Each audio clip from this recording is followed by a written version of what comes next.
Bonjour à tous. À suivre dans un instant 2 auditions de la mission commune d'information sur la gouvernance mondiale d'Internet. Mission commune d'information notamment consacrée à la question de la place et de la stratégie de l'Union européenne en la matière. L'Union européenne qui occupe une place plutôt restreinte dans ce domaine par rapport aux États-Unis tout-puissants. Cette mission commune d'information présidée par le sénateur socialiste Gaëtan Gors et dont la rapporteure est la sénatrice centriste Catherine Morin-Desailly a d'ailleurs été créée après l'affaire Snowden, cette affaire qui montrait que les États-Unis espionnaient l'ensemble du monde, notamment sur Internet. Hier, les sénateurs de cette mission d'information ont auditionné 2 anciens ministres de la Culture. D'abord Catherine Trottmann, aujourd'hui eurodéputée socialiste, mais également Jacques Toubon, aujourd'hui délégué de la France pour la fiscalité des biens et des services culturels. Tout de suite donc, retour à ces auditions qui se sont tenues hier au Sénat. Bien, on peut reprendre ces auditions. Merci à Catherine Trottmann d'être là. Chère Catherine, députée au Parlement européen, ancienne ministre de la Culture et de la Communication, très impliquée dans tous les sujets qui concernent le net. Et c'est à ce titre qu'on souhaitait vous écouter. À la fois peut-être pour faire le point sur la façon dont le Parlement européen a abordé les questions révélées, en tout cas suscitées par l'affaire Snowden, mais aussi pour discuter notamment de la question de la neutralité du net, sur laquelle on aura l'occasion de revenir. Donc dans un premier temps, le plus simple, peut-être qu'on vous laisse quelques minutes pour faire le point un peu sur la situation telle qu'elle est perçue aujourd'hui à l'échelle du Parlement, qui s'est mobilisé sur ces questions, puisqu'il a réagi notamment en indiquant que tant qu'on n'aurait pas des garanties sur la manière dont les États-Unis peuvent éventuellement utiliser leurs opérateurs et leurs fournisseurs et leurs de grandes entreprises pour des démarches de renseignement, on ne validerait pas la démarche de négociation du traité de libre-échange. C'est une position assez en pointe. Donc moi, ma première question, mais celle qui pourrait fournir peut-être un peu d'entrée en matière, c'est-à-dire comment évaluer aujourd'hui la nature de la réaction de l'Europe. Est-ce qu'elle est à la hauteur de la situation qu'on a pu observer depuis quelques mois? Est-ce qu'elle l'est à l'échelle des gouvernements? Et qu'est-ce qu'attend le Parlement européen aujourd'hui d'une discussion engagée avec les États-Unis sur ce sujet, sachant qu'on abordera ensuite, et notamment avec Catherine Morin-Desailly, notre rapporteur, les autres aspects, dont la neutralité naturellement. Mais on pourrait peut-être commencer par cela. Merci. Je vais peut-être faire un peu un petit état des lieux de notre point de vue sur la question de la gouvernance de l'Internet. J'ai été pendant le mandat précédent, c'est-à-dire de 2004 à 2009, présidente de la délégation du Parlement européen auprès de la Commission sur la gouvernance de l'Internet. J'ai donc suivi toute une série de réunions depuis le sommet de Tunis qui a lancé cette affaire jusqu'à aussi au cours de ce mandat l'une ou l'autre présence, notamment à Bakou. Je n'ai pas été partout puisque je n'avais plus la tâche de conduire notre délégation, et je dois dire la position de la Commission avait quelque peu évolué entre la commissaire Reding et la commissaire Kroes et son équipe. Donc ce que nous avons relevé dans nos travaux parlementaires récents et nos débats, c'est un manque d'activité perceptible, un manque d'ambition autour des questions de gouvernance de l'Internet au niveau européen. Je pense que ce constat est partiellement juste en termes d'impact, mais il faut peut-être modérer ce propos, signaler que l'Union a tout de même quelques résultats à son actif, et que les institutions nationales ne sont pas forcément non plus exemptes de reproches, parce que ce qui est porté par la Commission doit être soutenu par nos États membres, et j'ai constaté que ça n'était pas systématiquement aussi évident au fur et à mesure de la succession des présidences de l'Union tous les 6 mois. Et donc ces questions ont été considérées, à mon sens, un peu trop comme techniques, et par conséquent trop éloigné du champ de la parole publique. Alors s'agissant des structures et des mécanismes de la gouvernance, à proprement parler, au niveau des institutions européennes, c'est la Commission qui fait le suivi quotidien de ce dossier. Ça a été la DG Info avec Madame Reding, c'est la DG Connect aujourd'hui, et qui propose les grandes orientations. Ça a été la communication de 2010, que vous connaissez certainement, celle de février 2014, qui est toute récente. Les États membres réunis au sein du Conseil sont, quant à eux, constitués en groupes de haut niveau. qui le plus souvent prépare les positions européennes pour garantir la cohérence au sein du GAC. Ce comité consultatif de l'ICANN. Et le PE, lui, est très actif dans le cadre du forum. C'est plutôt notre espace, le forum sur la gouvernance de l'Internet. Nous avons pour tâche de reprendre et de commenter les communications de la Commission. À ce titre, nous avons eu un rapport en 2010 sur les prochaines étapes de la gouvernance de l'Internet, qui proposait à la fois une doctrine, une feuille de route, et je crois que nous y avions consacré du temps. J'y ai personnellement pas mal contribué à cause de mon expérience, et nous avons les uns et les autres apporté nos contributions à notre collègue rapporteur. Mais par contre, personne ne pouvait anticiper cette onde de choc global qu'ont produit les révélations d'Edward Snowden s'agissant des agissements de la NSA. Le Net mondial qui va se tenir au Brésil va certainement être un moment extrêmement sensible, avec l'année prochaine une conférence internationale qui va saluer les 10 ans du SMSI de Tunis. Ce que nous avons vécu, c'est cette opposition constante entre UIT et ICANN et cette querelle de prérogatives sur laquelle je voudrais dire quelques mots.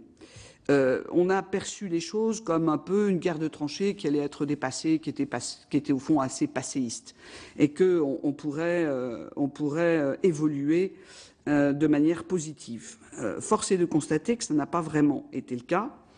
Et très clairement, depuis quelques années, et avant même le scandale de la NSA, la toile de fond des évolutions de la gouvernance de l'Internet était l'opposition entre les adeptes de l'approche multi-acteurs, ce que nous avons toujours défendu au Parlement européen, ce qu'on a appelé le multi-stakeholder approach.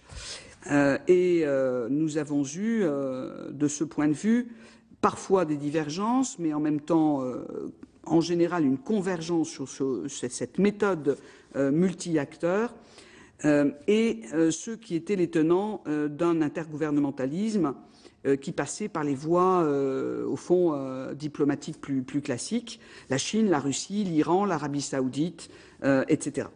Et donc, et en particulier, les émergents, Brésil et Inde, ont hésité entre les deux groupes qui étaient constitués sur des positions relativement différentes. Ils se sont ralliés au premier groupe. Nous avions d'ailleurs travaillé, par exemple, avec des parlementaires du Brésil dès le début, dès Tunis. Nous avons gardé des contacts. Plusieurs personnes que nous avions rencontrées ont constitué les équipes qui ont formé un ministère qui a été dédié au numérique. Et donc les Brésiliens ont été très allants dans la question de la gouvernance de l'Internet. Mais ce qu'on a constaté, c'est que de plus en plus, ces pays émergents avaient des critiques à l'égard des positions de ce groupe du multipartenariat. Et cette tension a connu deux phases. On pourrait qualifier la première de guerre de tranchées, avec des travaux en parallèle et des échanges qui étaient assez feutrés, voire codés entre les deux bords. C'est la période 2005-2010. La seconde phase, qui a tenu davantage la guerre de mouvement, elle a été marquée par cette sorte de schisme de la conférence internationale à Dubaï et par les travaux à l'ONU de la Commission de la science et de la technologie au service du développement. Là, on a le débouché sur une résolution de l'Assemblée générale qui a appelé à une coopération renforcée, ce que nous avions noté dans le forum sur la gouvernance de l'Internet, mais qui, au fond, était repris dans un sens de contrepoids, en quelque sorte, au multi-partenariat qui avait cette option plus privée, moins gouvernementale que l'option dite de la coopération renforcée.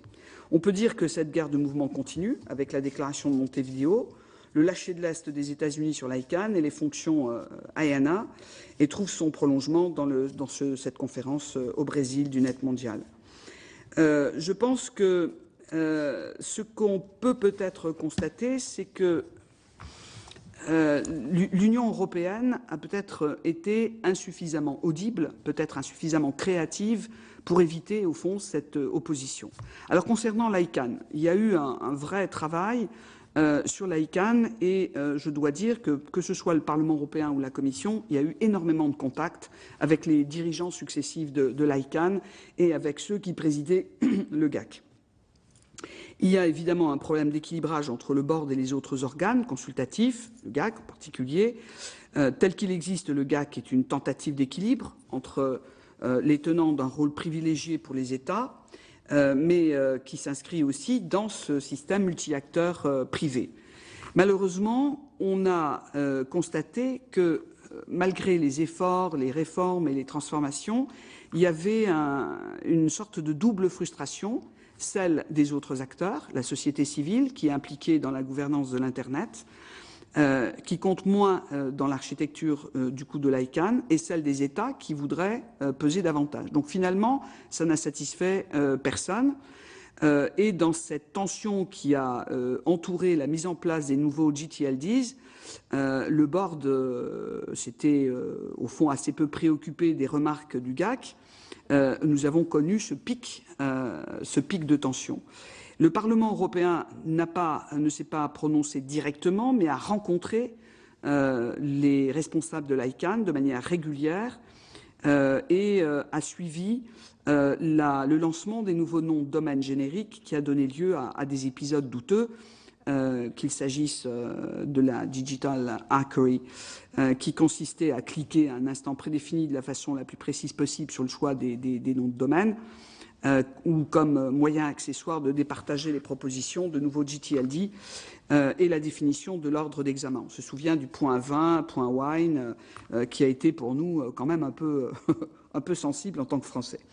En tout état de cause, ce qui nous paraît clair, c'est que l'ICANN ne va pas pouvoir faire l'économie d'une sérieuse réforme interne, et même si on a salué le fait qu'il y avait un effort de se redéployer sur des sites nouveaux, on a salué également cet engagement de M. Chéadé d'arriver à une plus grande transparence et à une prise en compte vraiment beaucoup plus forte par les groupes consultatifs internes des attentes en matière de fonctionnement.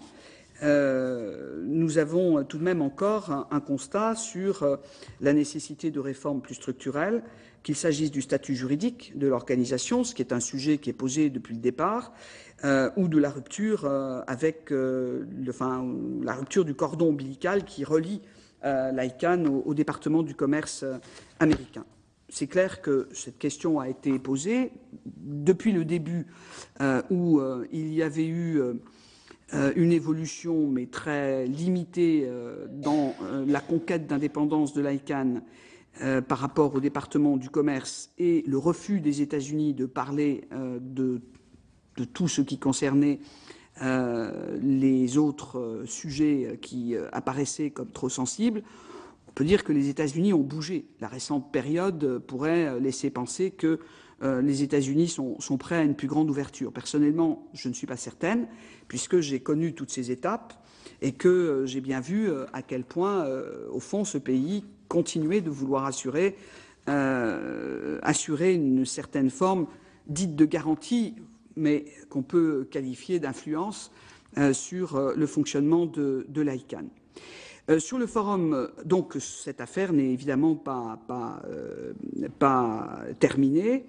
Au fond, la question qui se pose aujourd'hui, s'il n'y a pas de changement, ce serait de considérer que le choix de l'ICANN se fait par défaut, mais une gestion par défaut n'est jamais bonne dans ce contexte.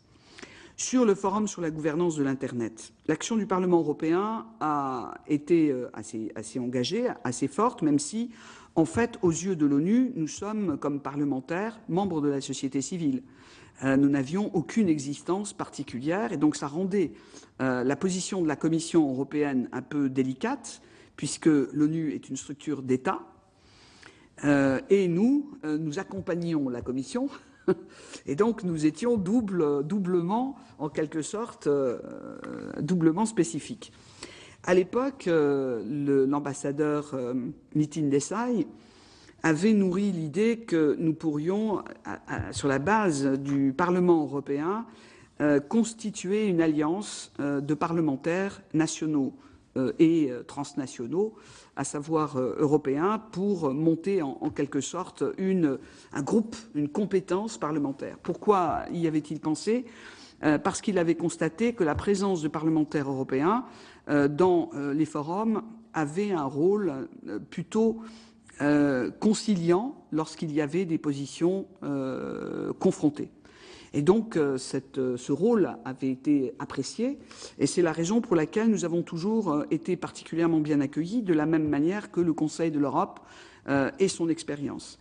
J'avais proposé à l'époque que nous puissions, sur la base du Forum mondial, que nous puissions constituer le point d'appui d'un forum européen de l'Internet, qui aurait été, au fond, situé dans le cadre de l'Union européenne. Là, je dois avouer que nos institutions ne nous l'ont pas permis, en particulier le fonctionnement du Parlement européen et la définition de nos compétences ne nous ont pas permis de prendre cette initiative, de la porter et de la mener à terme. C'est la raison pour laquelle, comme nous travaillions de manière concertée avec le Conseil de l'Europe a créé un petit secrétariat et s'est engagé dans la démarche que vous connaissez et qu'il a menée de manière assez déterminée, je crois jusqu'ici, avec l'Eurodig, qui est aujourd'hui un peu l'équivalent de ce qu'on aurait pu espérer mettre en place. Il y a eu des débats entre le secrétaire général du Conseil de l'Europe, la commissaire Kroes, pour arriver à trouver un bon équilibre dans la participation des deux assemblées. Et je pense qu'aujourd'hui, ça fonctionne pas mal. Mais ça reste quand même très peu doté. Et on le voit, ça supposait aussi que dans chaque pays membre, il puisse y avoir une sorte de forum national, ce qui n'a pas été systématiquement créé dans nos États membres. Donc on a au fond aujourd'hui un défaut peut-être, je pense, dans la gouvernance de l'Internet, qui est un défaut de prise en compte législative de toutes les questions qui peuvent être posées. C'est pour moi une vraie préoccupation, sachant que les forums n'ont pas vocation à donner des instructions ou à exprimer des conclusions qui pourraient avoir un degré disons de contrainte pour une application à transcrire. Et donc, au fond, ce qui nous est apparu, c'est que nous ne devions pas au Parlement européen mettre en cause la légitimité du forum, de la gouvernance de l'Internet, mais qu'en même temps, il fallait, tout en reconnaissant l'absence de prise de décision normative, il fallait néanmoins lui redonner un peu de punch par rapport à la période présente. Je trouve que le forum c'est un petit peu restreint et que nous devrions davantage en faire un terrain d'action. Bon, concernant la France, je ne sais pas si vous voulez que j'en dise un mot par rapport à la manière dont je peux le percevoir. Je pense que c'est la première édition qui s'est tenue le 10 mars a connu quelques critiques. Je crois qu'il faut pas s'en alarmer plus que cela. Ça a été le cas partout. Pour moi, qui ai beaucoup suivi le premier forum national qui avait été créé au Royaume-Uni, puisque j'ai eu une coopération très forte et continue avec les collègues les collègues parlementaires anglais. J'ai pu voir comment ils réussissaient et comment ils se déterminaient. Alors, sur les politiques qui sont impactées par la gouvernance, on a un champ potentiellement très large. C'est la raison pour laquelle, dans mon premier rapport en 2005, j'avais suggéré la possibilité de réfléchir à la mise en place d'une commission spéciale qui aurait pu traiter de toutes les questions qui étaient liées au numérique. Mais ceci n'a pas connu, je dirais, l'attention et l'intérêt de mes collègues.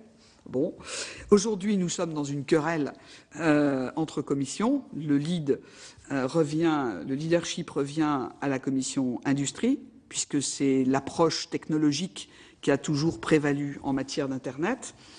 Mais on a évidemment des aspects qui sont liés à la politique industrielle, aux questions de régulation, la protection des données, ça c'est la commission Libé, les impacts sur les contenus, c'est la commission Culture Média, et bien sûr tous les impacts qui sont liés aux droits des consommateurs lorsqu'il s'agit de services ou de la neutralité du net, ou par exemple du roaming. Donc on a en fait sur toutes ces questions qui sont aujourd'hui réparties dans plusieurs commissions et où on voit un risque de parcellisation de l'approche, une friction qui est de plus en plus forte entre une souveraineté juridictionnelle territorialisée, c'est un débat qui a commencé avec Viviane Reding et qui n'est pas clos, entre les États-Unis et l'Union européenne, la dimension globale de l'Internet et des services qui y sont offerts, mais qui peuvent être soumis à des conditions de service spécifiques, toutes ces questions qui sont liées au fond à la perception et la définition de ce qu'on pourrait appeler une souveraineté qui resterait nationale ou distribuée entre les États membres et l'Union européenne, au moins, pour arriver à trouver, au fond, le meilleur cadre juridique. L'inquiétude qui est la nôtre au Parlement européen, c'est que, on l'a vu avec les États-Unis, c'est le risque de voir au fond, une extension en quelque sorte du cadre juridique d'un pays sur un autre pays dans l'application qui peut être donnée. Bon, c'était le cas, par exemple, pour l'intervention de la NSA. Qui prévoyait de pouvoir écouter des étrangers, mais pas forcément des ressortissants américains à l'étranger. Donc ce débat-là, pour nous, n'est pas clos. C'est la raison pour laquelle, dans la résolution qui a été présentée par notre collègue Claude Moraes et qui a été largement débattue, nous avons voulu poser ces principes très clairs de protection des données personnelles et de respect des droits et libertés fondamentales. En réalité, les Américains ont commencé à s'en préoccuper précisément à l'occasion de discussions sur l'accord SWIFT, sur le second accord ACTA, mais à la suite de rencontres qui avaient eu lieu dans le cadre du Forum sur la gouvernance de l'Internet. Puisque le président américain Obama avait envoyé son collaborateur chargé des droits fondamentaux, et il avait observé les positions qui étaient celles des parlementaires. On a eu la possibilité d'en discuter, et la question qui nous avait été posée, aussi bien par le département du commerce américain que par ce conseiller d'Obama lui-même, c'était: est-ce que les Européens vont intégrer les droits fondamentaux dans les accords commerciaux, et est-ce que ce sera désormais une condition? Et il faut dire que dans ces questions, il y a bien sûr cet aspect qui concerne en particulier quelques entreprises qui ont une emprise phénoménale sur Internet. Je pense à Google, je pense à Apple et bien d'autres. Mais il y a en même temps aussi le cadre dans lequel on peut continuer d'avancer. Il me semble que les États-Unis sont inquiets de pouvoir garder leur rôle, en même temps de plus en plus conscients qu'il peut exister, y compris chez eux, un mouvement de citoyens qui exige la transparence, la possibilité d'exiger les mêmes conditions de droit que les Européens. Du moins, c'est ce que j'ai entendu de la part de plusieurs mouvements de citoyens aux États-Unis. Et il est clair qu'il y a aujourd'hui sur le plan international, sur le plan mondial, une sensibilité très forte à la position européenne, puisque c'est celle qui est la plus complète et qui a posé de manière plus précise le cadre juridique dans lequel pouvaient être défendus ces droits et ces libertés. Et donc, je pense que c'est un des éléments qui s'était imposé dans le cadre de la gouvernance de l'Internet, de fait, parce qu'il y avait censure dans certains pays, et même censure au moment du sommet de Tunis, puisque le gouvernement de l'époque avait censuré même des chefs d'État dans leur intervention. Et donc, nous avions choisi, avec la Commission européenne, le Parlement européen, de tenir un atelier, un workshop sur la censure et le respect des droits fondamentaux, ce qui avait été un moment de très très grande tension. Ça le reste, avec un certain nombre d'interlocuteurs que vous imaginez bien pour la suite. Donc voilà où nous en sommes. Sur la neutralité, on vote cette semaine dans le cadre du règlement qui est en cours de débat. Sur la protection, il y a cette directive, un règlement, mais on aura une discussion quand même assez ardue après notre vote avec le Conseil, puisqu'on a une position différente du Royaume-Uni qui est moins avancée, disons, que celle de certains autres pays. Sur la régulation ex ante, on a, depuis la fin des années 90, un cadre juridique évolutif, des directives cadres, autorisation accès pour ce qui concerne les télécoms. Nous aurons à procéder à une révision dans la prochaine législature et, je l'espère, nous devrions revenir à un terrain plus équitable, notamment entre opérateurs et GAFA, puisqu'aujourd'hui il y a un véritable déséquilibre. Donc ça, c'est un des enjeux de la prochaine période. Sur la politique industrielle, je pense qu'on peut dire, c'est le point de vue de notre Parlement, que l'Union européenne a perdu beaucoup de terrain, qu'il s'agisse de notre capacité manufacturière, mais aussi de notre influence sur la politique des normes. Et c'est évidemment un moment inopportun pour nous de perdre cette influence sur les normes. Et comme vous le savez, il y a ce groupe de haut niveau sur la fiscalité qui a été mis en place. Donc, ce que je peux dire en conclusion, c'est que nous avons aujourd'hui une réponse qui est relativement... nous avons plusieurs types de réponses. Elles sont relativement éparses. Nous avons des manques. Pour arriver à consolider, je dirais, des instruments suffisamment solides.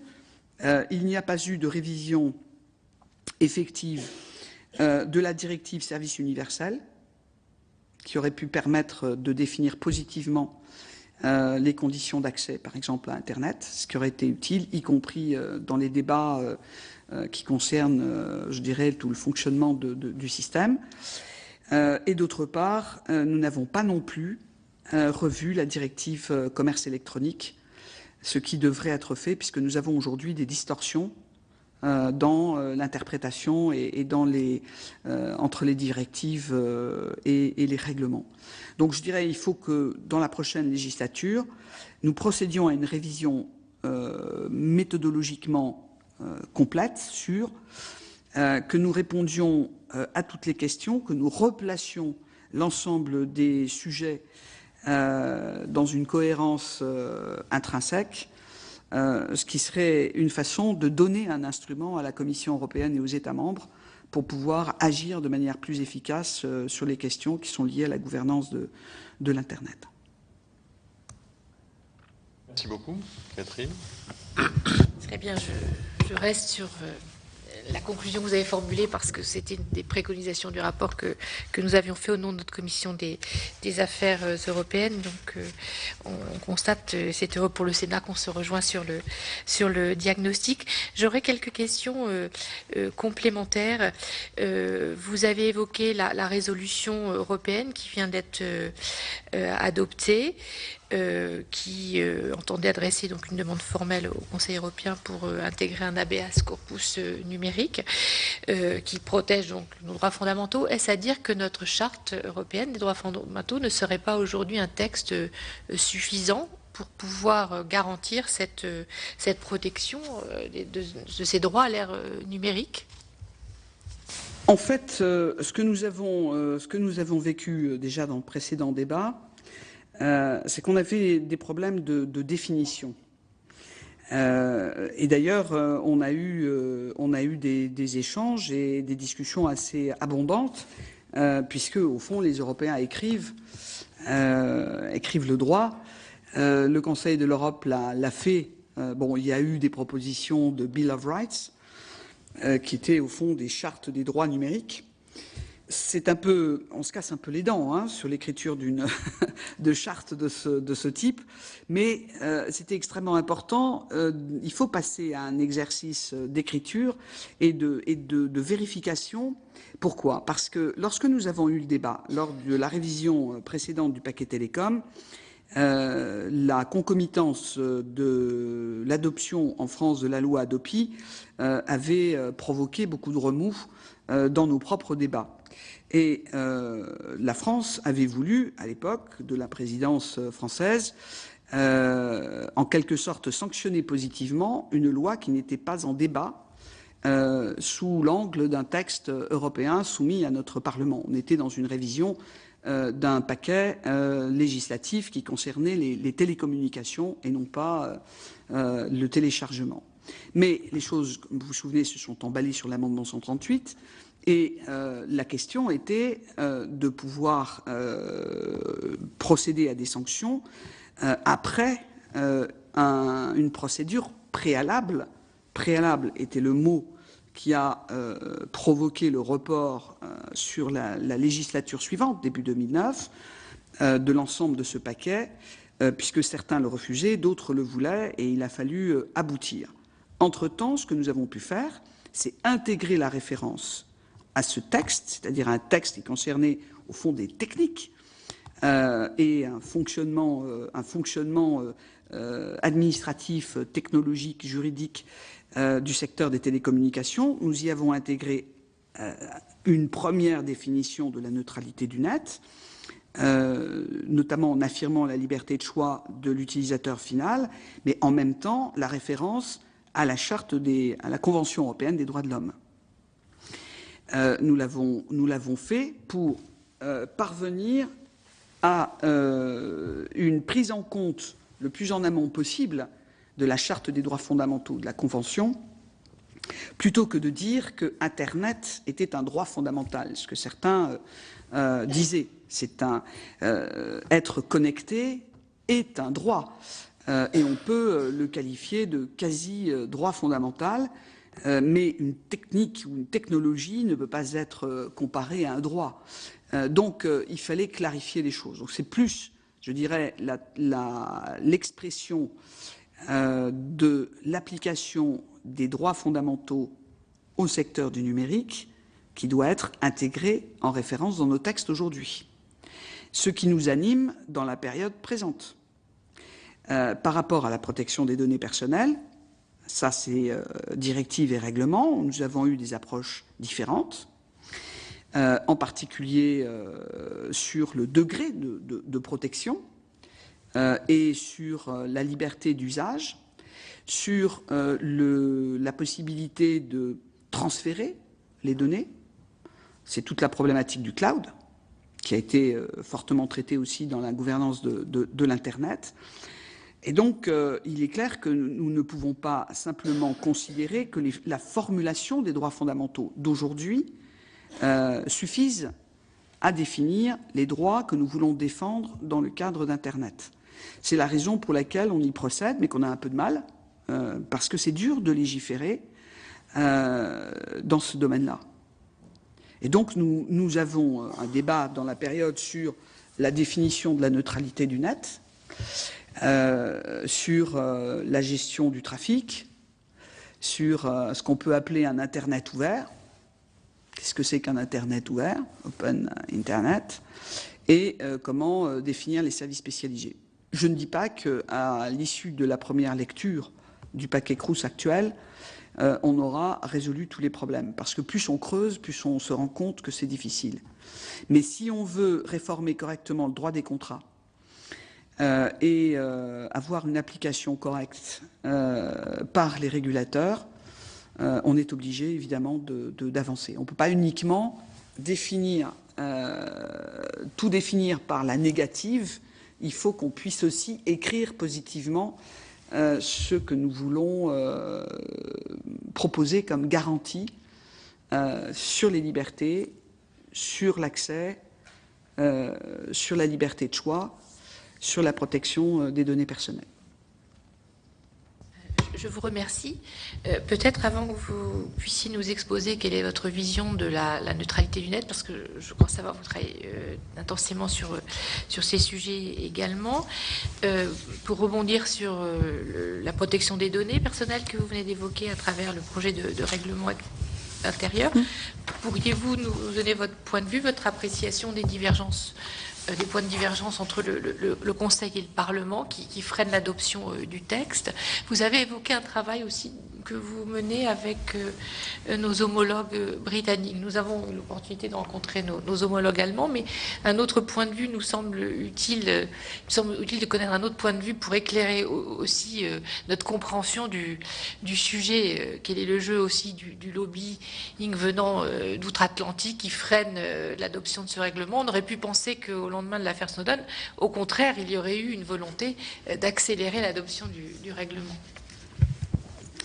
Bon, en fait, tel que nous avons perçu les choses, si vous voulez, aujourd'hui, on a dans tout ce secteur et entre nos États, si on prend le sujet à partir de la situation des télécommunications, on a évidemment une disparité très, très forte entre les États-Unis et l'Europe. D'un côté, on a une centaine d'opérateurs, de l'autre côté, on en a 4. Une situation de concurrence, et en particulier dans tous les services mobiles qui est réelle, mais en même temps aussi des freins avec nos marchés nationaux que nos opérateurs défendent mordicus pour garder une base économique suffisante. Donc on a aujourd'hui une tension sur ce marché, sur le développement des services, et depuis la révision précédente du paquet, on a eu une pression pour que soient possibles les services transnationaux. Nous avions demandé à la Commission européenne de définir et de mettre en place, si vous voulez, des services pan-européens, la définition des services pan-européens, de manière à ce que ça ne soit pas simplement une facilité technologique qui permettent d'offrir un même service dans tous les pays de l'Union européenne, ce qui est en soi que je ne condamne pas du tout, mais qui peut évidemment avantager certains opérateurs qui viennent avec des moyens beaucoup plus importants que nos propres entreprises européennes. Donc ça a été un aspect que nous avons discuté. Et ça a été souvent un point d'entrée en disant, bon, vous avez au fond une sorte de désavantage économique en Europe parce que vous avez un marché fractionné. Nous voulons un marché le plus harmonisé possible, mais avec toutes les facilités d'accès technologique, commercial, juridique. Très bien, ça c'est un premier point.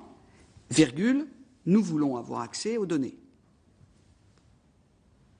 Évidemment, si on calcule la valeur des données personnelles, on comprend très bien ce que ça veut dire. Et donc, la tension entre le groupe PPE et notre groupe, socialiste et démocrate, a porté sur ces deux approches.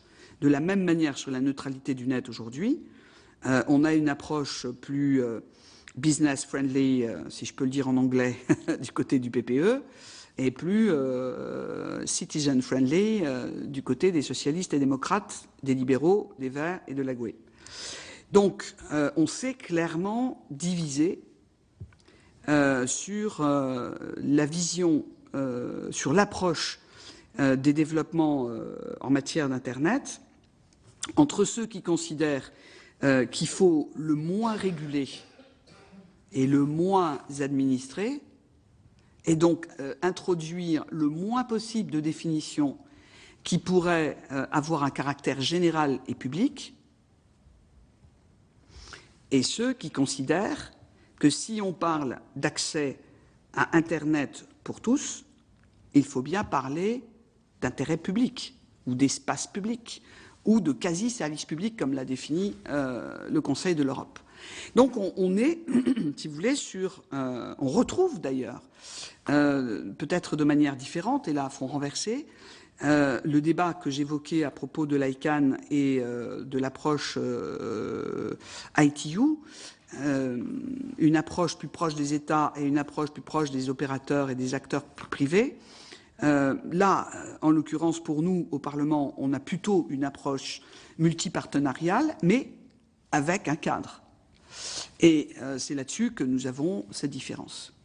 Et où, évidemment, on a constaté Moi, je fais partie de la Fondation européenne de l'Internet, je fais partie du board, et donc nous avons des réunions régulières, mais où sont présents des entreprises de différents horizons. Hein. Il n'y a pas que des entreprises américaines, il y a aussi des entreprises européennes. Mais comme je l'ai remarqué dans ce cadre-là ou dans le cadre du Forum sur la gouvernance de l'Internet, nos entreprises européennes ne sont pas assez présentes. On ne les entend pas assez. Pas assez organisées, pas assez présentes, pas assez, je dirais, actives, plutôt sur la défensive, quand d'autres, Google et autres, sont beaucoup plus à l'offensive sur la question. Et donc, au fond, ceux qui nous ont... le débat a porté sur un reproche, voire une accusation de vouloir encadrer Internet. C'est-à-dire ceux qui voulaient garantir le plus la neutralité et les libertés étaient ceux qui, au fond, voulaient empêcher l'innovation et le déploiement de nouvelles possibilités, activités, services. Et là, je pense qu'on est dans la caricature. Je pense qu'on est sincèrement dans la caricature. Et j'ai trouvé que à propos du rapport, enfin des différents textes sur la protection des données, les pressions étaient excessives. J'ai pu le dire personnellement à certains opérateurs, en leur disant qu'un excès de lobbying nuisait beaucoup à la cause qu'ils pouvaient défendre. Et qu'en Europe, on ne réagissait pas de la même manière. On n'est pas forcément complètement impressionné quand on nous dit que le modèle d'un Internet libre est automatiquement libéral et totalement libéral et sans contrainte. Et donc voilà, c'est ça qui a été le cœur du débat. Mais la question...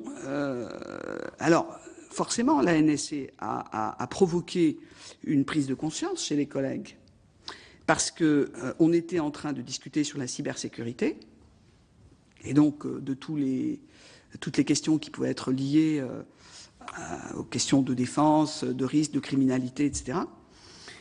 Et en même temps sur les textes qui relevaient de la protection des données. Donc on a pensé que ou bien ça passait ou bien ça passait pas, parce que ça devenait politiquement hypersensible. Voilà. Aujourd'hui, les différentes parties prenantes sont beaucoup plus prudents. Le vote, je dois ajouter que le vote que nous avons exprimé sur l'exception culturelle dans le mandat de la Commission, sur le traité transatlantique, sur le traité de partenariat transatlantique, le TTIP, a été très mal accueilli par nos interlocuteurs américains et très reproché à la France. Très reproché à la France. C'est une autre des conditions. Et comme vous pouvez le constater, il y a un lien entre les deux. C'est-à-dire que lorsque nous avons débattu de l'exception culturelle, on l'a prise telle qu'elle était, c'est-à-dire l'exception culturelle, libéralisation des services audiovisuels, bon, là avec une extension, mais pas l'ensemble de ce qui relève de la culture à proprement parler. Mais les éléments de débat ont très vite débouché sur, au fond, avec les directives que nous avons sur la télévision, enfin, tous les états précédents de nos travaux, nous ont amené à considérer qu'on avait quand même un droit de regard sur la manière dont on traitait les contenus culturels. Et à partir de là, qui dit contenu qui dit diversité culturelle et linguistique dit en même temps droit de chacun à disposer, convention de l'UNESCO, de sa langue et de son héritage culturel.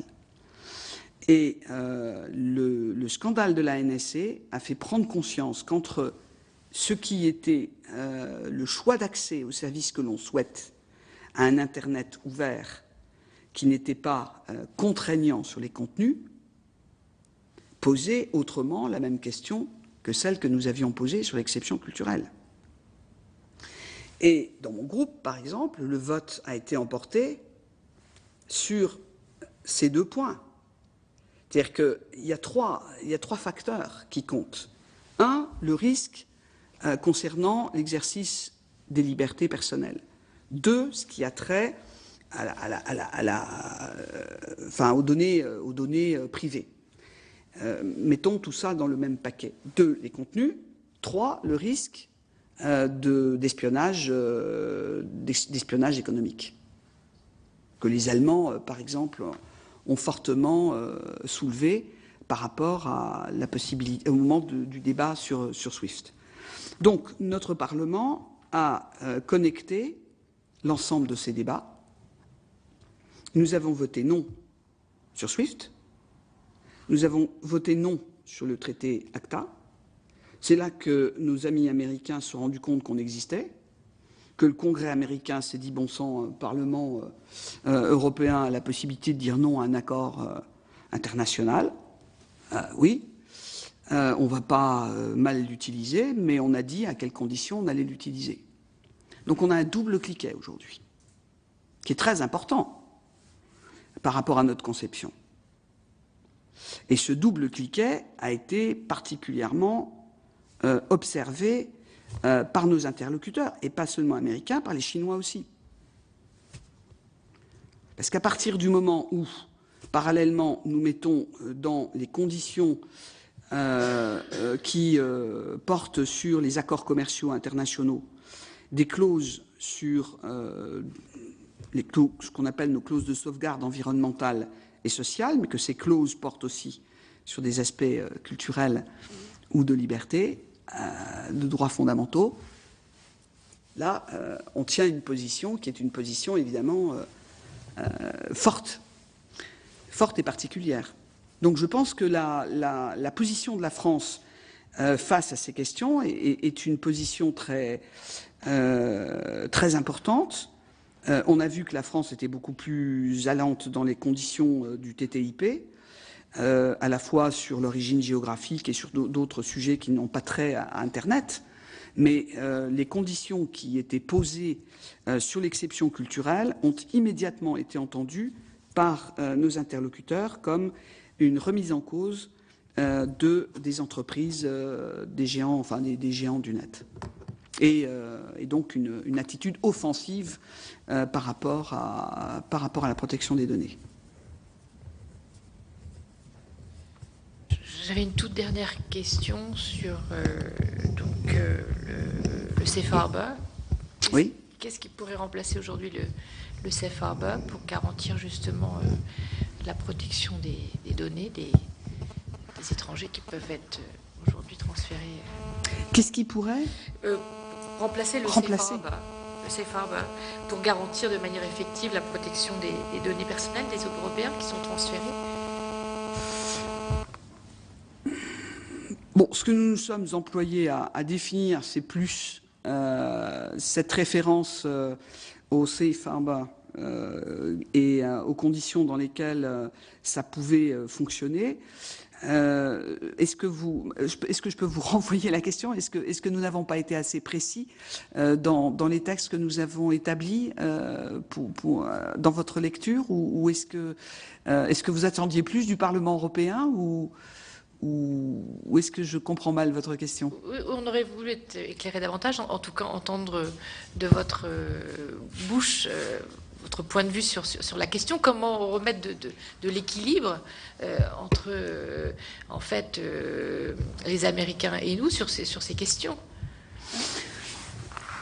Alors, moi, je pense que, si vous voulez, au point où on en est aujourd'hui, je crois que nous sommes allés le plus loin possible du côté du Parlement européen que nous pouvions, parce que, bon, je vous l'ai dit, nous avons des différences d'approche entre groupes, donc on est allé très, très loin.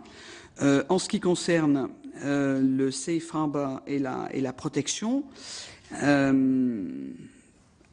nous avons un certain nombre de points qui ne sont pas complètement finalisés. C'est la question du transfert et la stratégie. Et là, nous sommes à peu près autant divisés que nos États membres. Entre ceux qui considèrent qu'il faut, une sorte de constitution de notre espace et de nos moyens numériques européens, et ceux qui considèrent que ce n'est pas nécessaire.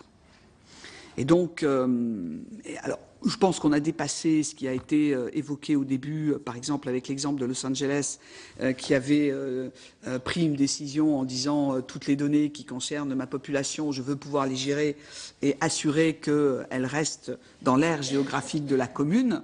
Bon, je pense qu'on ne peut pas raisonner comme ça. La question se pose réellement à l'échelle européenne. Et je crois que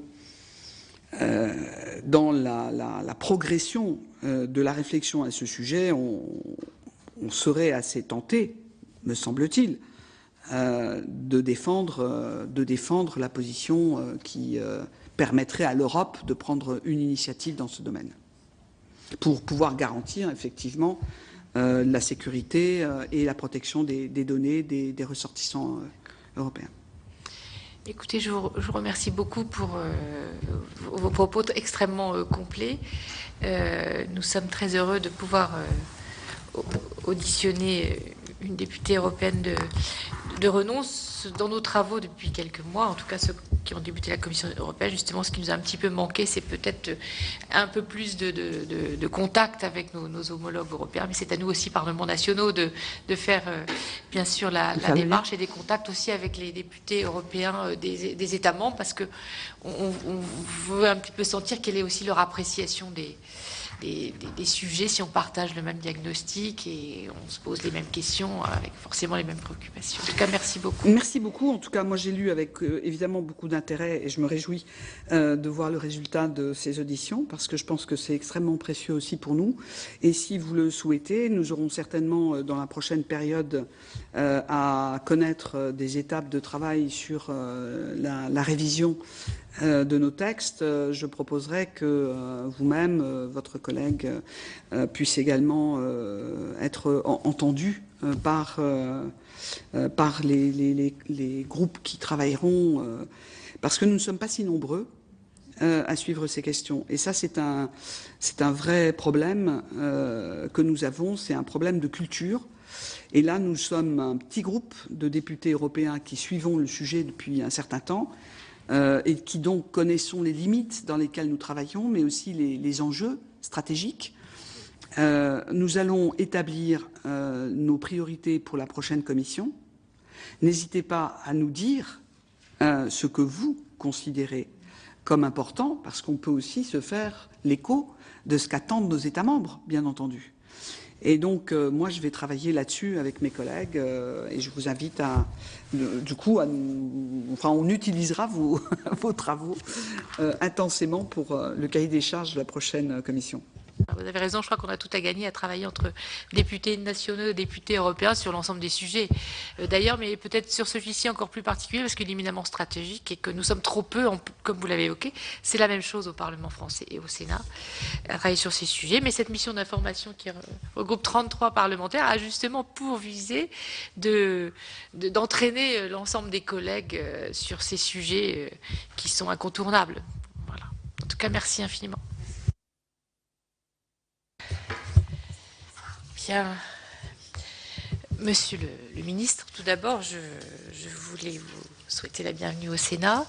Alors, vous connaissez l'objet de notre mission commune d'information, qui est au-delà du rapport que la Commission des affaires européennes du Sénat avait réalisé sur la gouvernance européenne du numérique, qui est de réfléchir aujourd'hui aux nouveaux enjeux, à la nouvelle stratégie qu'on viendrait pour l'Europe d'adopter dans le cadre d'une réflexion sur la gouvernance mondiale de l'Internet, et ce d'ailleurs à la veille de du net mondial mondial qui va se tenir ce mois-ci à Sao Paulo. Forcément, notre mission est plus particulièrement intéressée de vous interroger sur les questions fiscales, puisque c'est la mission qui vous a été confiée par le président de la République. Aussi sur les sujets qui nous concernent, est-ce que vous pourriez, d'abord peut-être avant qu'on revienne sur des questions, nous confier votre point de vue sur cette question qui nous préoccupe tous autant que nous sommes. Par avance, merci. Je remercie encore une fois le Sénat, et vous en particulier, de prêter attention à mes opinions. Donc je vais essayer de m'exprimer une nouvelle fois sur ces sujets dont nous sommes souvent entretenus. Je pense que, s'agissant du sujet que vous avez mis à l'ordre du jour de votre mission d'information, il faut traiter de manière distincte deux questions en essayant de donner aux mots leur vrai sens, étant entendu en plus qu'ils n'ont pas tout à fait le même sens lorsqu'on parle anglais ou lorsqu'on parle français. Donc, je m'explique. Je crois qu'il y a deux choses que je vais traiter successivement dans ce petit propos introductif, la gouvernance et la régulation. Étant entendu que, en anglais, la régulation, ce n'est rien d'autre que la réglementation, ce que nous appelons, nous, la réglementation, alors que nous, Européens, et Français en particulier, nous donnons au sens régulation un sens que nous prétendons être anglo-saxon, mais qui, en fait, n'est pas celui que... Bon, mais je vais d'abord parler de la gouvernance et ensuite de la régulation. La gouvernance de l'Internet, en fait, c'est une question de technique, et c'est une question de technique, de fonctionnement, c'est-à-dire quelles sont les mesures techniques qui sont prises pour que le réseau fonctionne à travers le monde. Et il se trouve, de fait, que ces mesures techniques sont toutes, d'une manière ou d'une autre, directement ou indirectement, de fait, entre les mains d'entreprises privées ou d'administrations américaines. Et que ce sont des mesures que je qualifierais de fait, c'est-à-dire qu'est-ce qu'il faut faire pour que ça marche, et qui n'ont pas fait l'objet d'accords internationaux, d'accords diplomatiques, de règlements négociés, et qui se sont simplement imposés au fil du temps et depuis que l'Internet, il y a une vingtaine d'années, ou 25 ans, est advenu. Et qui se traduit par le pouvoir de l'ICANN, mais le pouvoir de l'ICANN, c'est un pouvoir de fait. Vous avez très justement évoqué la prochaine session de l'ICANN au Brésil. Je voudrais évoquer aussi un autre événement, c'est que c'est aujourd'hui l'ICANN est désormais présidé par un président égyptien. Et que on peut imaginer, M. Chadé, on peut imaginer que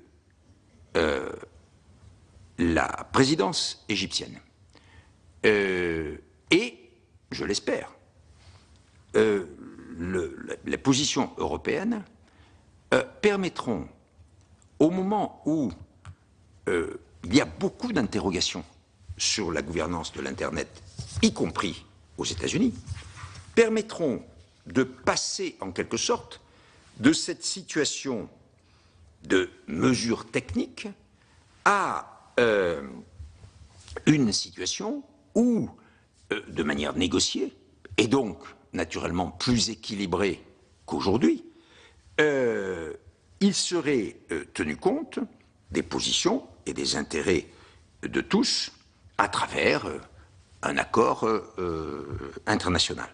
Et moi, je pense que l'Union européenne devrait, à Sao Paulo, plaider pour que la gouvernance mondiale de l'Internet soit, à tout le moins, l'objet d'un certain nombre de principes écrits, négociés, et pas seulement, encore une fois, le pouvoir de fait d'un certain nombre d'entreprises et d'un certain nombre d'administrations américaines qui travaillent avec ces entreprises. Ça, c'est le premier point, mais il est clair que sur un certain nombre de sujets, et notamment la prise en considération des données, je ne dis pas la protection des données, mais la prise en considération des données comme matériel fondamental de l'Internet, de l'économie de l'Internet, nous pourrions, à travers de telles négociations, naturellement, faire valoir notre point de vue. Et ceci, d'ailleurs, rejoint, je crois, les positions d'un certain nombre d'administrations ou d'experts américains qui se posent justement la question de savoir comment prendre en compte aujourd'hui les données dans la gouvernance de l'Internet. Ça, c'est donc la gouvernance au niveau mondial, et je crois que l'Union européenne devrait essayer, dans toute la mesure du possible, d'avoir une position qui serait d'imposer la négociation d'un accord. La deuxième question, c'est la question de la régulation. C'est celle que nous avons déjà abondamment, et que vous avez, vous le Sénat aussi, abondamment traitée, et qui concerne l'Union européenne proprement dite. Sous le chapeau de l'intitulé régulation, je mettrai pour ma part toute une série de choses qui sont un certain nombre de chapitres d'action, mais qui sont tous commandés par l'idée qu'il n'y a aucune raison que nos données, et en particulier, par exemple, notre propriété intellectuelle, soient commandées du haut de l'édifice par la puissance économique, monétaire, publicitaire d'un certain nombre d'entreprises extérieures à l'Europe et qui, en quelque sorte, entre guillemets, font travailler les Européens, par exemple les créateurs européens, exploitent la valeur qu'ils dégagent, mais non pas à leur profit, mais au profit de leurs entreprises.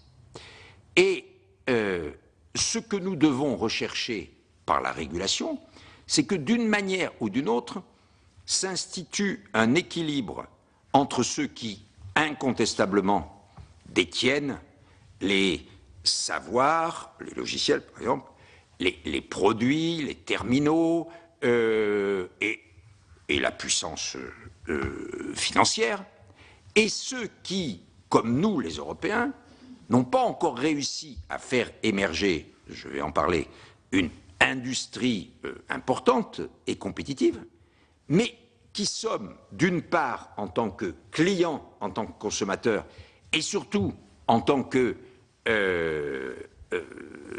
déversant dans l'écosystème des milliards et des milliards de données, et en particulier de contenu culturel numérique, en droit de dire qu'il n'y a aucune raison que le système fonctionne comme il fonctionne aujourd'hui, c'est-à-dire de manière totalement déséquilibrée et sans aucune considération pour ce que, en quelque sorte, nous, Européens, apportons.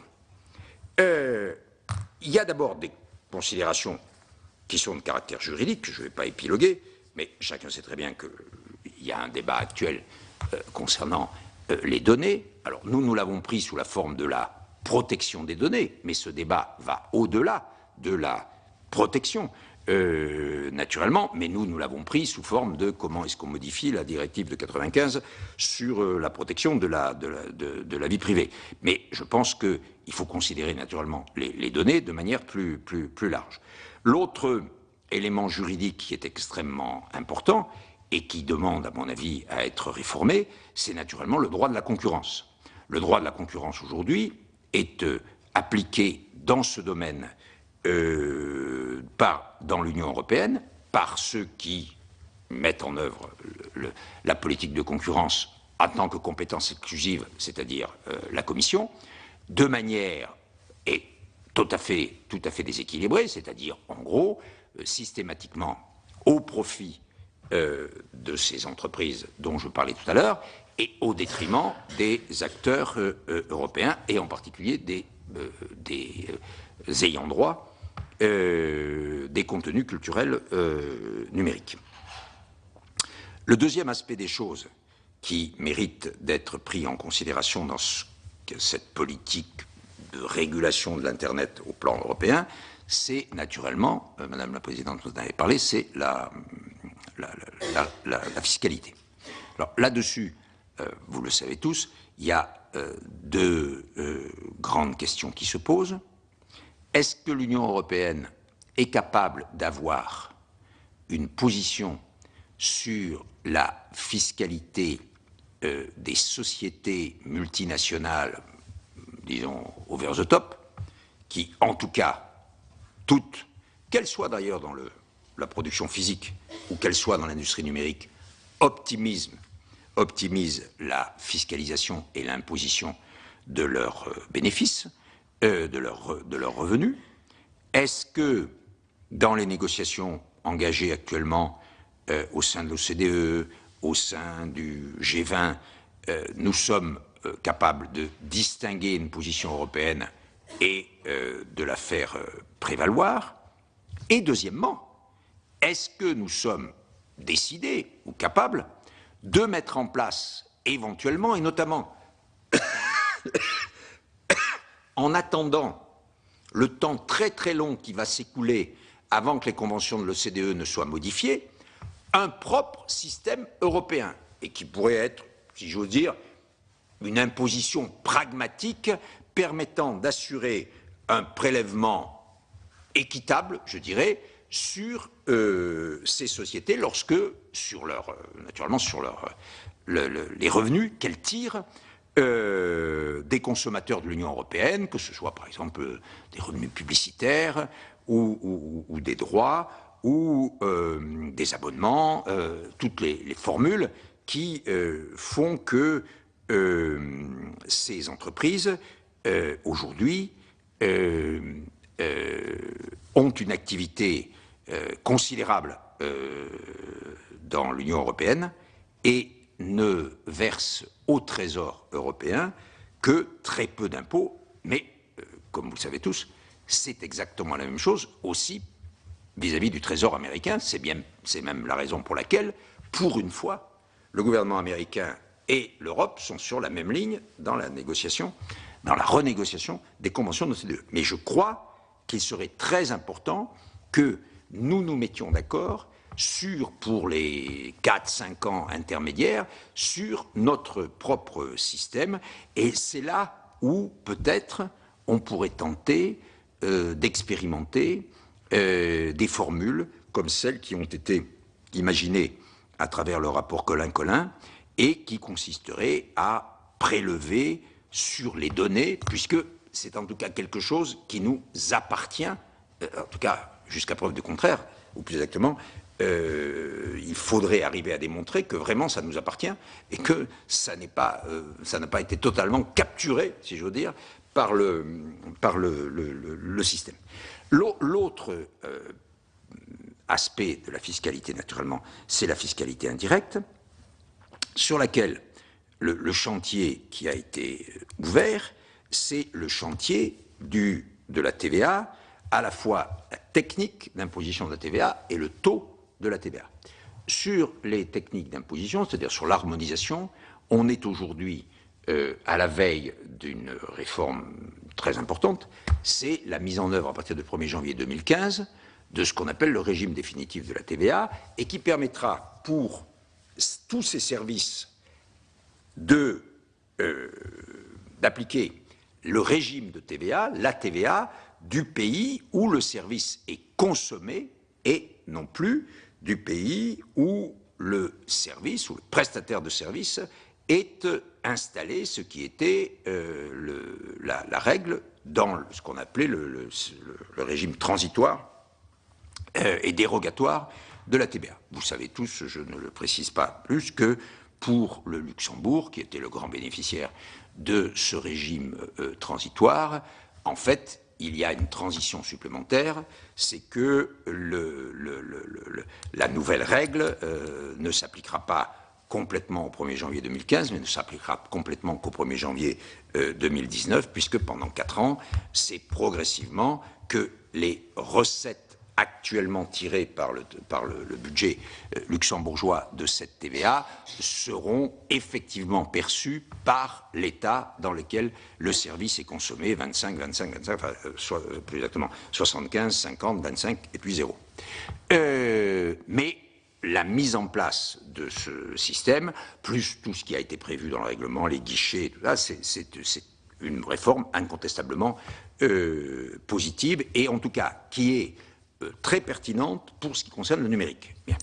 Bien entendu, ça ne règle pas, vous le savez tous, la question des taux.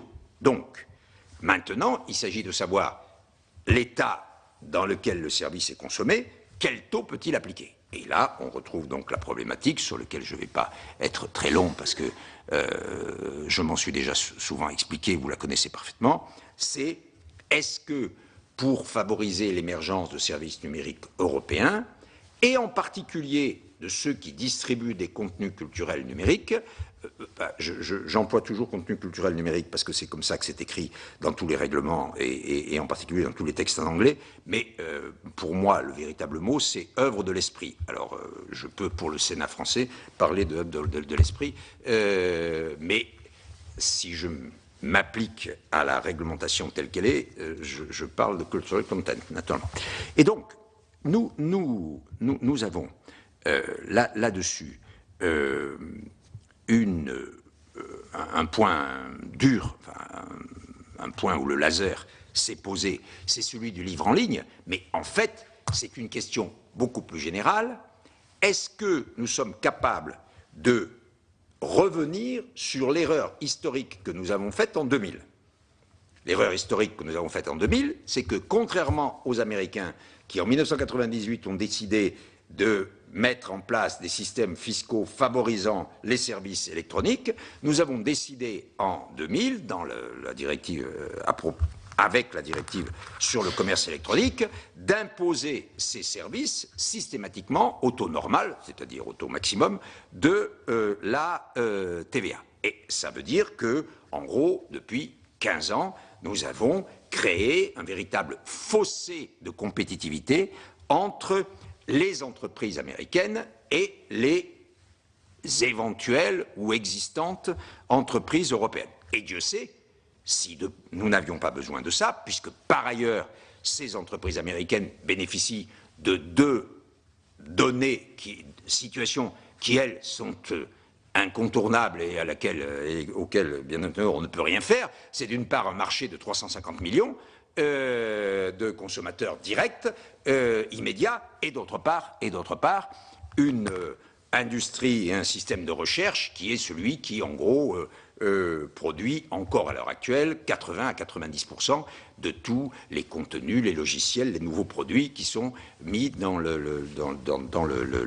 sur les plateformes et dans le numérique. Il n'est que de voir, voilà. Bon, bien entendu, tout ça s'appelle Samsung, mais comme vous savez très bien, c'est même l'objet d'une grande bataille entre Samsung et Apple. Ça ne vient pas de Corée, ou ça vient très peu de Corée. Et en tout cas, ça ne vient pas d'Europe. Et donc, cette question est une question qui ne doit surtout pas être considérée comme un nouveau petit bénéfice que nous distribuerions aux écrivains ou aux éditeurs ou aux libraires, mais comme une question centrale qui est la question de est-ce que dans une politique, je vais y venir, dans une stratégie européenne des services numériques, nous sommes capables, comme les Américains l'ont fait, et continuent à le faire d'ailleurs, d'utiliser l'arme fiscale. J'en viens naturellement au troisième sujet qui, d'une certaine façon, les regroupe tous, qui est la politique industrielle qu'il conviendrait de mener, à travers donc des régulations, des mesures fiscales, etc., et qui ferait que, pour résumer, le marché intérieur ne serait plus seulement un espace de circulation, mais deviendrait aussi un espace de production. Et que nous ne serions plus donc seulement une Europe de consommateurs, ouverte, sans frontières, sans douane, sans rien du tout, avec nos 500 millions de consommateurs offerts, mais une Europe dans laquelle on est capable de conduire une stratégie industrielle, c'est-à-dire de faire en sorte qu'existent des entreprises qui elles-mêmes fournissent ces produits ou ces services. Et il est clair que nous en avons tout à fait la capacité, car dans beaucoup de domaines, dans l'industrie des logiciels, pour les produits innovants, pour les objets connectés, et bien entendu, pour ce qui concerne le domaine que je traite plus particulièrement, pour les œuvres de l'esprit, nous sommes tout de même avec une base et un socle absolument considérables, mais que nous avons été jusqu'à maintenant incapables de valoriser. Et que nous avons laissé, l'exemple de la musique est naturellement le plus violent et le plus symptomatique, que nous avons laissé valoriser par les entreprises dont je parlais tout à l'heure, c'est-à-dire les entreprises de services et les services électroniques américains. Cette stratégie européenne des services numériques, il faut dire qu'il y a quelques pays aujourd'hui qui commencent à la concevoir, et il faut dire aussi que la France est en tête de ces pays. Nous avons été ceux qui avons proposé la politique la plus articulée, je dirais, la proposition la plus articulée au Conseil européen du 25 octobre, qui était en partie consacrée à ce sujet, mais qui a été très largement malheureusement détourné, si je veux dire, par les questions très urgentes de l'immigration, mais dont il est sorti un certain nombre de conclusions qui ne sont pas nulles, loin de là, mais qui sont naturellement très modestes. Pour les ministres de la Culture, la ministre de la Culture française a présenté à ses collègues ministres de la Culture sous la présidence lituanienne le 26 novembre un mémorandum pour une stratégie européenne des services numériques distribuant des contenus culturels numériques, et en particulier le livre. Et dans 2 jours, il va y avoir à Chaillot, donc un forum européen organisé par notre ministère de la Culture, et au cours duquel il sera question justement de trouver le moyen, à la fois avec les acteurs culturels, les gens des gouvernements, des agences, comment essayer de créer un état d'esprit, une sorte d'alliance, de coalition pour une politique européenne de la culture dans l'environnement numérique, c'est-à-dire, comme je le dis souvent, profitant de l'environnement numérique.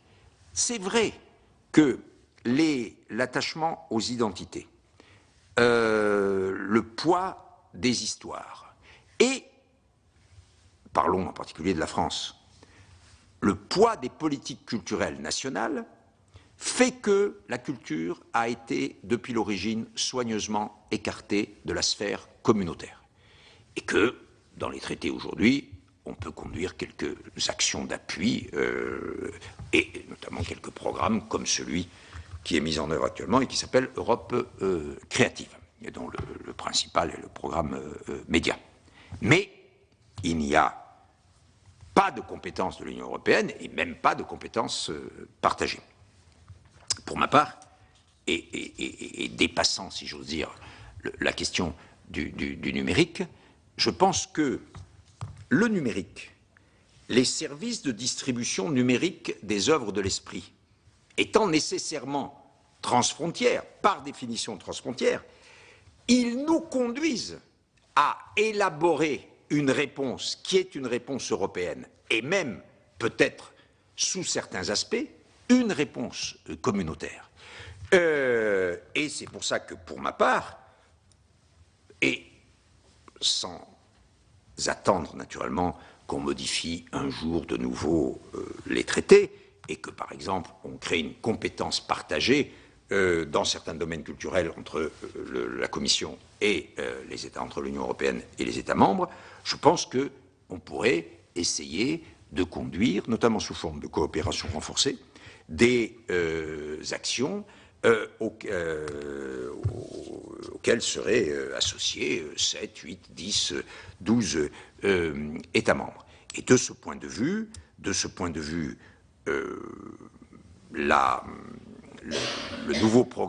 programme du nouveau gouvernement allemand, enfin qui n'est plus si nouveau, le gouvernement du mois de décembre, de la coalition CDU-SPD, est très encourageant. Il rejoint sur beaucoup de sujets nos positions, mais comme toujours en Allemagne, le programme de gouvernement est une chose, les prises de position et l'action sont une autre. Et il y a encore aujourd'hui, sur beaucoup de ces sujets, et on aura peut-être l'occasion de le vérifier au forum de Chaillot dans quelques jours, il y a encore beaucoup en Allemagne d'indétermination. C'est-à-dire que, suivant les interlocuteurs que l'on rencontre, on n'a pas, sur ce genre de sujet, tout à fait la même réponse. Et, par exemple, vous connaissez très bien le sujet, sur les données, la position allemande, par rapport au projet de directive et par rapport à la position française, est très différente, mais en même temps, elle est très, je dirais,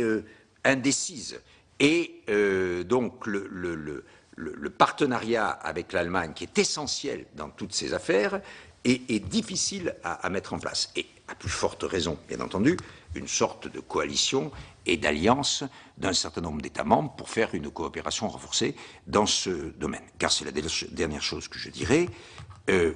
La réponse à la question que la mission se pose, c'est-à-dire une stratégie européenne, une formule européenne de gouvernance et de régulation, se heurte d'abord à quelque chose qui est une réalité, que l'on vit tous les jours, c'est que les États membres sont divisés sur ces sujets.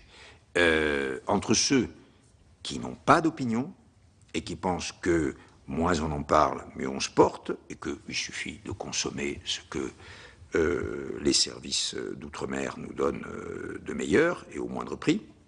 Ceux qui, au contraire, sont très clairement, et notamment dans une optique anti-régulatrice, dans une optique très libérale, sont favorables à ce que le dominant domine, et que le dominé soit dominé, et puis c'est tout, et que c'est la loi du marché.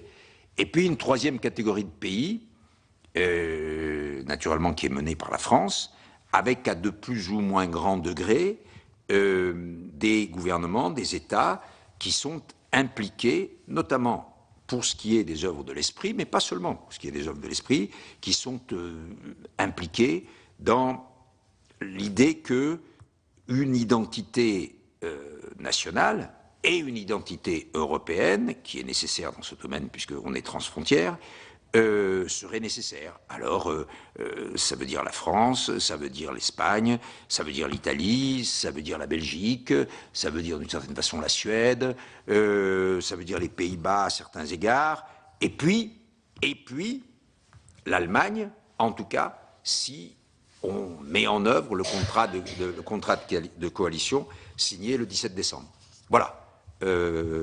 Madame la rapporteure, ce que je voulais vous dire, peut-être à titre d'introduction générale. Merci beaucoup. Belle et longue introduction, déjà extrêmement précise. J'aurais quelques points de détail s'agissant des chantiers portant sur la TVA. Vous savez qu'en France, on a voté le principe de l'alignement de la TVA de la presse en ligne récemment sur la presse papier. La France commence à être rejointe par d'autres pays. En ce qui concerne le numérique, en tout cas, elle est rejointe par le Luxembourg. Évidemment, on le sait bien que ça implique d'avoir l'adhésion de la Commission européenne, du Parlement européen et du Conseil de l'Union européenne. Aujourd'hui, quel état des lieux dressez-vous? Où est-ce que l'on en est? Quel est le degré d'avancement pour relever ce défi partagé? Et puis une autre question, vous avez évoqué le 1er janvier 2015, hein, date à laquelle le taux de TVA du pays où le service électronique est consommé s'appliquera. Aujourd'hui, les États européens, précisément, sont-ils prêts à cette échéance? Parce que quand nous avions auditionné sur ce sujet il y a à peu près 2 ans, on voyait bien, on nous expliquait à quel point ça entraînait des difficultés administratives, bureaucratiques, etc. Quel était l'état des lieux, même chose sur ce sujet? Moi, je répondrai d'abord sur la deuxième question. J'ai le sentiment que la réponse est oui, c'est-à-dire que le règlement a quand même été mis en place il y a presque un an. Hein. Je crois que la plupart des pays sont en état, en tout cas, moi, les informations que j'ai, et notamment qui sont des informations qui viennent de Bruxelles, c'est plutôt que ça devrait normalement se passer comme prévu au 1er janvier. Beaucoup de progrès a été fait depuis que le règlement d'application a été acté. Hein. C'était, je crois, à l'automne dernier ou l'été dernier, je ne me souviens plus exactement. Sur le premier point, l'état des lieux, il est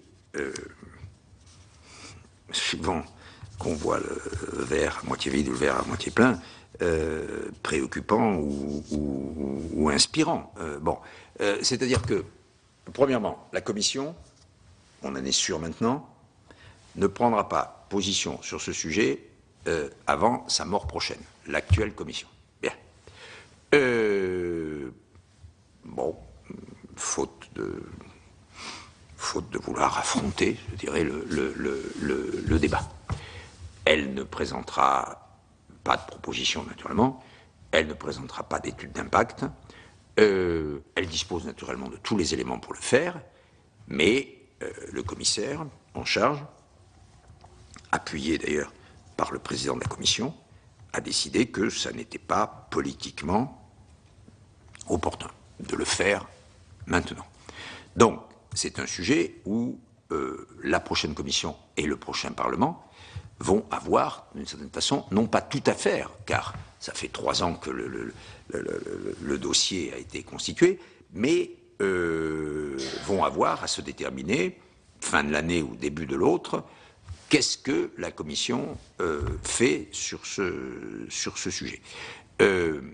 C'est le deuxième point que je voulais évoquer, c'est que, bien entendu, et contrairement à la situation qui prévalait, disons, à la fin de 2010 ou au début de 2011, au moment où Mme Kreus a, dans sa communication sur l'agenda numérique en août 2010, pour la première fois au niveau de Bruxelles, posé la question des taux divergents de TVA, la Commission a travaillé sur ce sujet. Elle a consulté, elle a fait des études, etc. Bon, je veux dire que le débat a été ouvert, ce qui est, je dirais, le principal acquis de l'action que la France, et moi en particulier, nous avons menée sur ce sujet. Donc, on a les éléments d'une position politique. Mais, pour des raisons politiques, la Commission ne veut pas le faire. Et aucune pression de qui que ce soit, et y compris du Parlement européen, n'y a fait quoi que ce soit. Troisièmement, dans l'état des lieux, il faut que je recite encore une fois, le fait que l'Allemagne est passée dans le camp de ceux qui veulent le taux réduit. Elle est passée dans ce camp. Je ne dis pas qu'elle agit dans ce camp, mais elle est passée dans ce camp. Et donc, pour peu que la Commission fasse une proposition, elle se présentera à nos côtés en faveur du taux réduit. Mais elle ne prendra pas d'initiative, contrairement à ce que nous avons fait. Sur la presse en ligne, c'est justement une des questions qui se pose. Sur le livre, l'Allemagne ne prendra pas d'initiative, elle l'a dit, je veux dire, les responsables l'ont dit. Mais on peut se poser effectivement la question, madame, sur la presse en ligne. Car, vous savez très bien quelle est la situation de la presse en Allemagne. La presse est beaucoup plus puissante encore en Allemagne qu'elle n'est aujourd'hui. Et on peut imaginer que le gouvernement allemand et le Bundestag bougent là-dessus. Je ne le crois pas, car j'ai le sentiment que la position qui a été prise est de dire politiquement nous sommes pour, en procédure nous ne ferons rien si ce n'est à partir d'une proposition de la Commission. Mais on ne sait jamais. Sur la presse en ligne, le sujet est donc aujourd'hui le même que celui du livre, simplement, sauf que, en ce qui concerne le contentieux, nous sommes à un stade préalable. Il y a eu la procédure pilote. La procédure pilote est maintenant terminée. En réponse, dans la procédure pilote, la Commission a dit à la France « on n'est pas d'accord avec vous » et on engage donc. Alors, je pense qu'on va avoir un jour ou l'autre une mise en demeure. Est-ce que ça sera avant les élections européennes? Est-ce que ça sera après? Je ne sais pas. Mais on va sûrement engager un contentieux sur la presse en ligne. Étant entendu, dernière observation, que les deux sujets sont un peu différents. Alors, d'abord, il y a une différence à l'encontre, si j'ose dire, de la presse en ligne, du taux réduit pour la presse en ligne, c'est que là, on demande un taux super réduit, et qui est un taux qui n'existe pas dans l'annexe 3. Bon. Donc, on demande la création d'une catégorie. Bon. Mais, en revanche, ce qui est favorable à la presse en ligne, c'est que pour la presse en ligne, la Commission ne peut pas tenir le langage qu'elle tient actuellement, c'est-à-dire qu'il n'y a pas de substitution entre le marché du physique et le marché du numérique. Vous savez que sur le livre, sa dernière position, c'est ça. C'est de dire, mais qu'est-ce que vous me demandez? De toute façon, c'est pas la même chose, les deux livres, et il n'y a pas de... Bon, on a beau lui expliquer que aux États-Unis, Barnes & Noble ferme le tiers de leur librairie et que ça a probablement quelque chose à voir avec le fait que 22 à 23% du marché sont tenus, du livre est tenu par le numérique, donc 80% par Kindle, rien n'y fait. En revanche, sur la presse, il est tellement manifeste et tellement énorme que la presse est en train de mourir de la distribution numérique gratuite, bon, qu'il est quand même impossible que la Commission tienne l'idée que mais il n'y a pas à comparer les deux, il n'y a pas à faire la neutralité fiscale entre les deux, puisque c'est pas le même marché, c'est pas le même produit. Bon, voilà. Et ça, c'est un argument qui est plutôt favorable à la presse par rapport à la... Voilà. Mais, Madame la rapporteure, ce qui est clair, c'est que c'est un sujet, en tout cas, moi je souhaiterais que ce soit un sujet pour les futures échéances, ce qui veut dire d'abord pour les élections au Parlement européen, et ensuite, une fois le Parlement européen élu, pour la Commission que le Parlement européen va ratifier. J'ai oublié, je voulais juste dire, dans le topo que j'ai fait, naturellement, j'ai oublié une question, mais c'est évident que ça va sans dire, c'est qu'il y a dans la régulation en ce qui concerne le droit, il y a naturellement une question essentielle, c'est celle de la propriété intellectuelle. Alors, sur la propriété intellectuelle, en revanche, l'actuelle commission va faire quelque chose, puisque vous le savez tous, le commissaire Barnier présentera au plus tard au mois de juin un livre blanc sur la révision éventuelle de la directive de 2001. Voilà. À la suite notamment de la grande consultation qui s'est terminée au mois de février. Là-dessus, vous savez tous quelles sont les positions, et notamment les positions de la France. La plupart des États membres ont manifesté qu'ils ne voulaient pas qu'on rouvre la directive de 2001, mais naturellement la Commission est soumise à de très fortes pressions, d'une part de l'industrie, bien entendu, de tout poil, et d'autre part des internautes et des activistes de l'Internet. Une question complémentaire, la neutralité du net, on le voit aujourd'hui, fait l'objet d'un débat important. Madame Kroes en a proposé une version controversée dans son projet de règlement continent connecté. Quel est votre point de vue sur cette neutralité du net? Est-elle aussi, selon vous, selon sa définition, propice à améliorer la gouvernance de l'Internet? Alors c'est ça que je pense que sur la neutralité, c'est un des sujets dont je crois qu'il faudrait parler dans l'accord international, si j'ose dire, que j'appelle de mes voeux sur la gouvernance de l'Internet. Parce que aujourd'hui, la neutralité, elle est définie de fait, comme la faculté offerte aux hébergeurs, aux opérateurs, aux fournisseurs d'accès, aux intermédiaires techniques, etc., de, en quelque sorte, exercer leur libre choix de la manière dont fonctionne le système.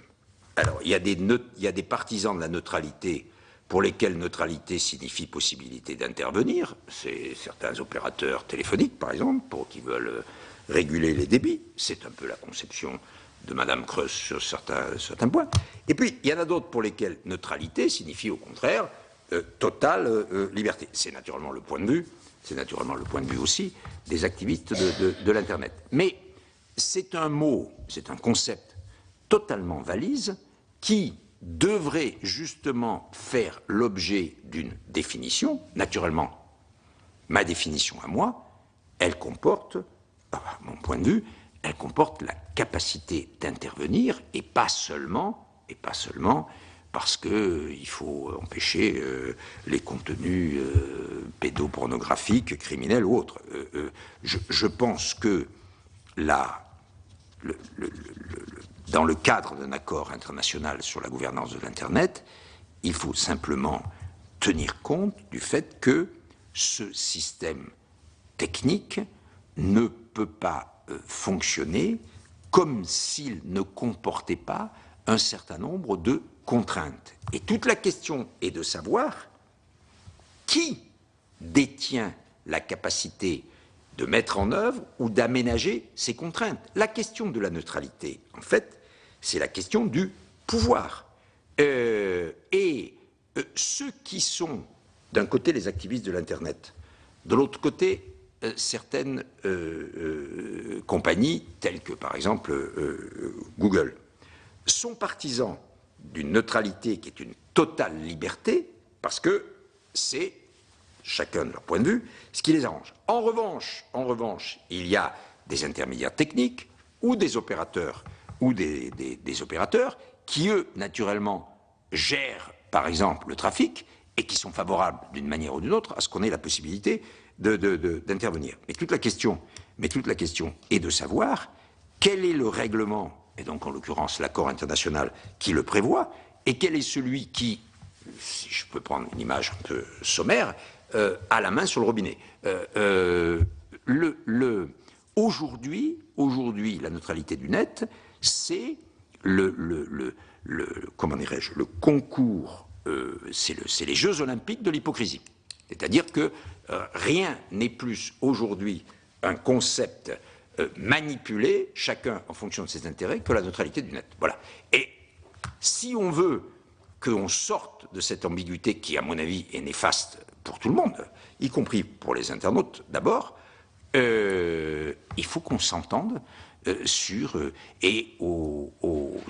une définition, au fameux G8 qui avait eu lieu en 2008 à Cannes. C'est une question qui avait déjà commencé à être évoquée.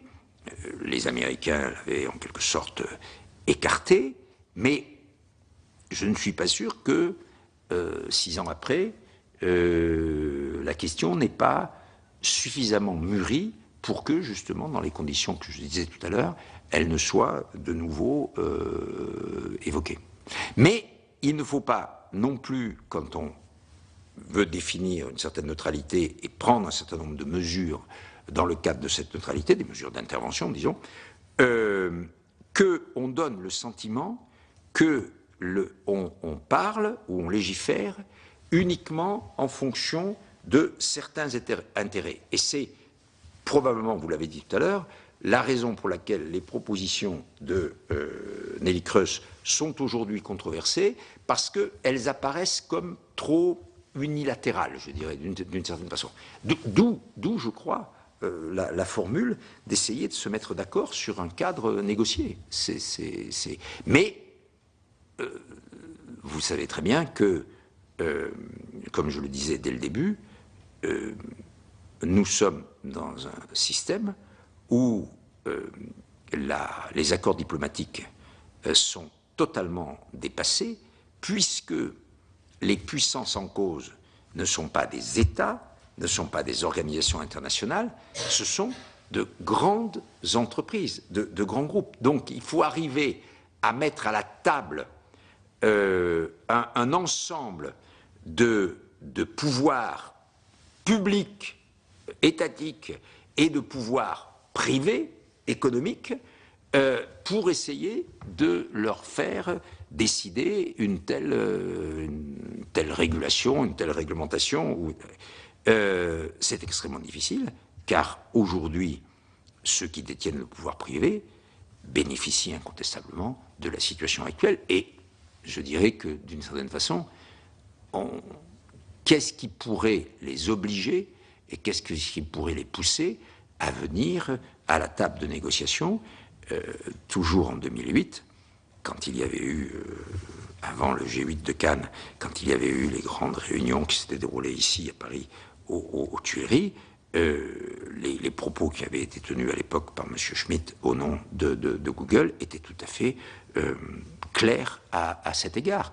Le bien de l'humanité impliquait qu'il n'y ait rigoureusement aucune entorse à la neutralité, c'est-à-dire aucun frein à la puissance de l'entreprise dont il est le CEO.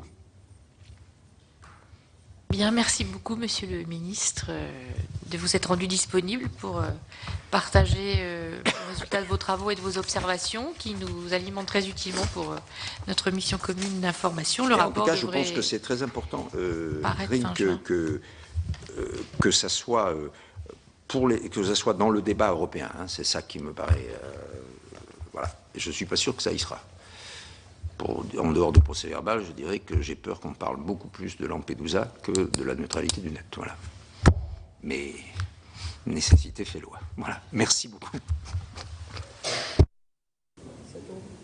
Voilà, depuis plusieurs semaines, les sénateurs de la mission commune d'information sur le rôle et la place de l'Union européenne dans la gouvernance mondiale d'Internet multiplient les auditions. Ils ont auditionné des sociologues, des chercheurs, mais aussi des entrepreneurs du monde d'Internet et vous venez de le voir, des anciens ministres. Prochaine étape de cette mission d'information, la conférence de Sao Paulo qui va porter sur la gouvernance mondiale d'Internet qui doit être plus indépendante, en clair, moins américaine. Également, autre étape importante, la rencontre des sénateurs avec leurs homologues allemands qui ont également mis en place une mission sur ce même sujet après l'affaire Snowden.